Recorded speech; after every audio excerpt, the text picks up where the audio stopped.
Bismillahirrahmanirrahim. Assalamualaikum warahmatullahi wabarakatuh. Bismillah, alhamdulillah, la hawla wa la quwata illa billah. Asyhadu alla ilaha illallah wa asyhadu anna Muhammadan abduhu wa rasuluh la nabiyya ba'dah. Allahumma shalli wa sallim ala sayyidina wa maulana Muhammadin wa ala alihi wa ahli baitihi wa sahbihi ajmain. Sahabat-sahabatku, saudara-saudaraku, dimanapun berada yang dirahmati Allah Subhanahu wa taala, izinkan Al-Fakir pada konten kali ini untuk sedikit share berbagi tentang ilmu. Ya, kita sama-sama belajar. Al-Fakir juga bukan orang alim, bukan ulama, bukan ustadz. Al-Fakir hanya pecinta ilmu yang selalu berusaha untuk terus belajar. Semoga apa yang Al-Fakir lakukan ini bisa bermanfaat, khususnya untuk Al-Fakir dan bisa untuk teman-teman semuanya yang barangkali bisa mengambil manfaat dari konten-konten Al-Fakir.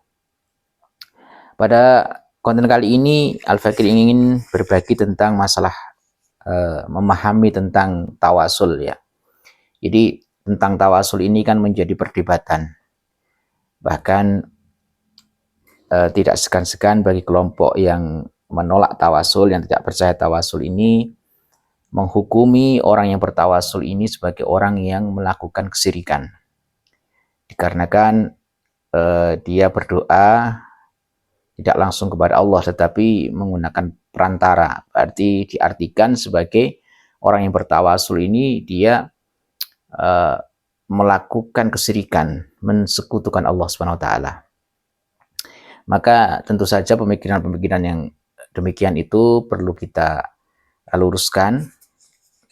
Makanya di dalam kitab Mafahim Yajib Antusohah, yaitu kitab yang ditulis dan dikarang oleh seorang ulama Ahlus Sunnah wal Jamaah, seorang ulama besar yang alim al-alamah min dzurriyyati Rasulillah sallallahu alaihi wasallam, dari jalur Al-Hasani.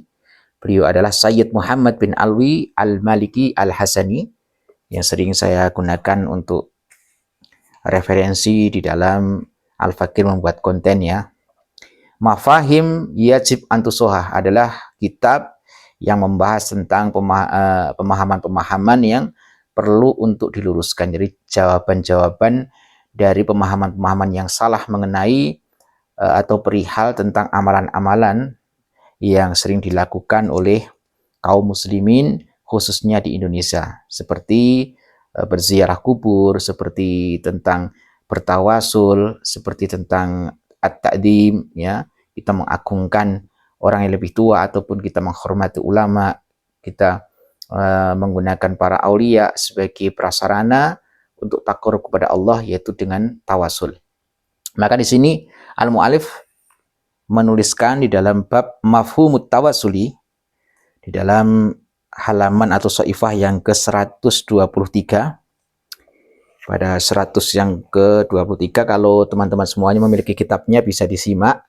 Barangkali nanti Al-Fakir ada kesalahan-kesalahan baik dari segi bacaan ataupun tarkib muradnya juga artinya. Jadi Al-Fakir di sini berbagi, tetap Al-Fakir cantumkan ataupun sebutkan kitabnya agar nanti kalau ada kesalahan-kesalahan, mungkin bukan hanya kalau ada ya, tapi mungkin banyak sekali kesalahan-kesalahan dari bacaan-bacaan Al-Fakir ya, baik itu dari segi nahwunya atau sorofnya, karena Al-Fakir juga masih tetap terus belajar. Qala al-mu'alif mafhumut tawasuli, yaitu memahami tentang tawasul. Qala al-mu'alif yuhti'u kasiru minan nasi fi fahmi haqiqatit tawasuli.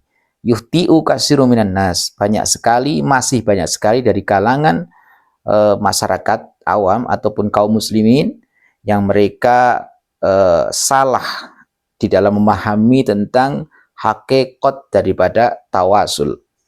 Jadi yuhti'u kasiru minan nasi fi fahmi haqiqati tawasuli, banyak sekali dari kalangan kaum muslimin ya yang mereka salah faham di dalam mengartikan atau memahami tentang hakikat tawasul.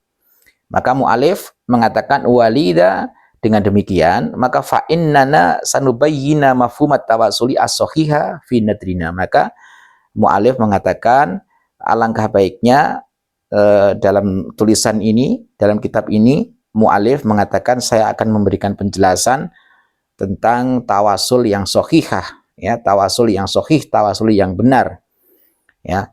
Maka wa qabla dzalik, akan tetapi sebelum itu maka la budda an nubayyina hadhil haqa'iq. Sebelum saya menjelaskan lebih detail, lebih luas tentang masalah tawasul ini, maka la budda, maka wajib ataupun sangat diperlukan sekali agar saya dahulukan dulu untuk memberikan penjelasan tentang hakikat daripada tawasul.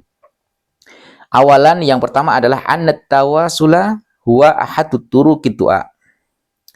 Yang pertama adalah sesungguhnya tawasul itu adalah salah satu jalan berdoa. Annat tawasula, sesungguhnya tawasul, huwa ahadut turuqid du'a, menjadi salah satu jalan dalam melakukan doa atau berdoa. Wa babun min abwabit tawajjuhi ilallahi subhanahu wa ta'ala. Dan sekaligus tawasul itu merupakan babun, menjadi pintu dari beberapa pintu untuk tawajuh, menghadap takarub kepada Allah Subhanahu wa ta'ala. Maka sesungguhnya fal maksudu al asliyu al hakikiyu huwallahu Subhanahu wa ta'ala. Maka maqasid ataupun maksud, tujuan daripada bertawasul, sesungguhnya hakikatnya adalah hanya tertuju kepada Allah Subhanahu wa ta'ala. Maka tawasul ini hanya sebagai wasilah, sebagai prasarana, sebagai wasatoh, ya, sebagai wasitoh, sebagai lantaran untuk bertakarub kepada Allah Subhanahu wa ta'ala. Maka wal mutawassalu, ini menjadi isim maf'ulnya, ya. Wal mutawassalu bihi innama huwa wasitotun wa wasilatun litaqarrubi ilallahi Subhanahu wa ta'ala. Maka sesungguhnya mutawassil, ya, mutawassal bukan mutawasil di sini karena ini menjadi isim maf'ul. Sesungguhnya orang yang dijadikan tawasul, misalnya kita bertawasul dengan para aulia atau orang-orang soleh yang sudah meninggal dunia atau yang masih hidup, ya, itu adalah sesungguhnya innama huwa wasitotun wa wasilatun litaqarrubi Allah Subhanahu wa ta'ala, hanya sebagai wasitoh ataupun sebagai wasilah, sebagai prasarana, perantara untuk takarub kepada Allah Subhanahu wa ta'ala. Kenapa demikian? Maka waman i'taqada ghairu dzalik, barang siapa orang yang bertawasul tadi, ya, dia tidak beriktikad yang demikian, ya, maka faqad asroka, maka sesungguhnya orang yang bertawasul itu sudah syirik kalau, ya, tidak mengiktikadkan yang demikian. Bagaimana iktikad yang sahih, iktikad yang benar, yaitu menjadikan mutawassal, ya, orang yang dijadikan sebagai prasarana untuk takarub kepada Allah, yang dijadikan tawasul itu hanya sebagai wasitoh, sebagai perantara, sebagai wasilah, sebagai lantaran untuk takarub kepada Allah. Kalau dia tidak beriktikad seperti itu, maka syirik dia, ya. Maka la tahkum bimas'alatin, jangan menghukumi suatu masalah qabla ayya'rafuna biqaunil mas'alati, sebelum mengetahui tentang hakikat ataupun latar belakang dari permasalahan yang sesungguhnya. Jadi jangan sekali-kali langsung menghukumi bahwa tawasul itu syirik sebelum kalian tahu tawasul yang sesungguhnya seperti apa. Seperti orang yang melakukan tawasul dihukumi syirik. Padahal orang yang bertawasul itu tidak pernah menjadikan orang yang ditawasul itu sebagai Tuhan, tidak. Dia hanya menjadi wasilah, menjadi perantara untuk kita takarub mendekat kepada Allah Subhanahu wa ta'ala. Kemudian ada pertanyaan, kenapa harus pakai perantara? Toh sesuatu yang tidak ada larangan di situ untuk dijadikan wasilah. Bahkan ada contoh dari segi kaya, ya, tentang masalah tawasul. Kita diperbolehkan, bahkan ulama tidak mempermasalahkan tentang tawasul ini sebenarnya. Yang menjadi ikhtilaf perbedaan ulama adalah tata cara bertawasulnya atau mutawassalnya, sesuatu yang dijadikan sebagai tawasul itu yang diikhtilafkan. Bertawasul dengan apa? Nanti di video berikutnya insya Allah akan saya jelaskan tentang masalah tawasul ini. Tetapi secara singkat bahwa hakikat daripada tawasul sebenarnya adalah menjadikan mutawassal, orang yang kita jadikan sebagai wasilah itu sebagai perantarana, bukan maksud hakikatnya adalah Allah Subhanahu wa ta'ala. Maka orang yang tidak mengiktikadkan demikian, maka qad asroka, maka orang itu telah syirik. Semoga bermanfaat video singkat ini, dan insya Allah nanti akan lanjut pada video berikutnya masih tentang mafhumut tawasuli.